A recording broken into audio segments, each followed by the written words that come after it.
நாணயம் எனப்படக்கூடிய டிஜிட்டல் கரன்சியை இந்தியாவில் டிசம்பர் மாதம் 1ஆம் தேதி வெளியிடுகிறது ரிசர்வ் வங்கி. நாட்டில் புழங்கும் பணத்தை நிர்வகிப்பதற்கான பெரும் செலவை குறைக்கும் நோக்கில் ரிசர்வ் வங்கி டிஜிட்டல் கரன்சியை வெளியிட திட்டமிட்டுள்ளது. இதனை பரிச்சார்த்த முறையில் டிசம்பர் 1ஆம் தேதி முதல் ரிசர்வ் வங்கி வெளியிடுகிறது. முதற்கட்டமாக பாரத ஸ்டேட் வங்கி, ஐசிஐசிஐ வங்கி, எஸ் வங்கி, ஐடிஎஃப்சி வங்கி ஆகிய 4 வங்கிகள் டிஜிட்டல் கரன்சியை வெளியிடுகின்றன. பின்னர் bank of Baroda, union bank of India, HDFC மற்றும் கோட்டக் மஹிந்திரா ஆகிய வங்கிகள் நாணயத்தை வெளியிட அனுமதிக்கப்படும். முதற்கட்டமாக மும்பை, டெல்லி, பெங்களூரு மற்றும் புவனேஸ்வரில் டிஜிட்டல் கரன்சி அறிமுகப்படுத்தப்படுகிறது.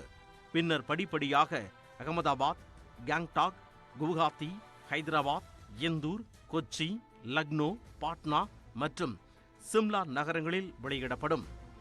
ரிசர்வ் வங்கி வெளியிடும் டிஜிட்டல் கரன்சியானது மக்களுக்கு நிதி பரிவர்த்தனைகளுக்காக மோசடி ஆபத்து இல்லாத மெய்நிகர் கரன்சியாக இருக்கும்.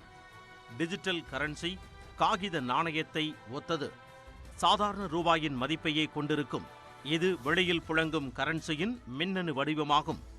டிஜிட்டல் நாணயமான ரூபாய் 2 வடிவங்களை கொண்டிருக்கும். முதலாவது டோக்கன் அடிப்படையிலும், இரண்டாவது கணக்கு அடிப்படையிலும் இருக்கும். டோக்கன் அடிப்படையிலான டிஜிட்டல் நாணயம் என்பது வங்கியின் ரூபாய் நோட்டு போன்றது. அதாவது இந்த டோக்கனை வைத்திருப்பவர் அதன் மதிப்புக்கு உரிமையாளராக இருப்பார். கணக்கு அடிப்படையிலான அமைப்பில் டிஜிட்டல் கரன்சி வைத்திருப்பவர் இருப்பு மற்றும் பரிவர்த்தனைகளின் பதிவுகளை வைத்திருக்க வேண்டும். வெளிநாடுகளில் பணிபுரிந்து டிஜிட்டல் பணமாக சம்பளம் பெறுபவர்கள் இதன் மூலமாக குறைந்த கட்டணத்தில் தங்கள் உறவினர்களுக்கோ அல்லது பிற நாடுகளில் வசிப்பவர்களுக்கோ பணத்தை அனுப்பலாம். தற்பொழுது நைஜீரியா, ஜமைக்கா உள்ளிட்ட 10 நாடுகள் டிஜிட்டல் கரன்சியை அறிமுகப்படுத்தியுள்ளன.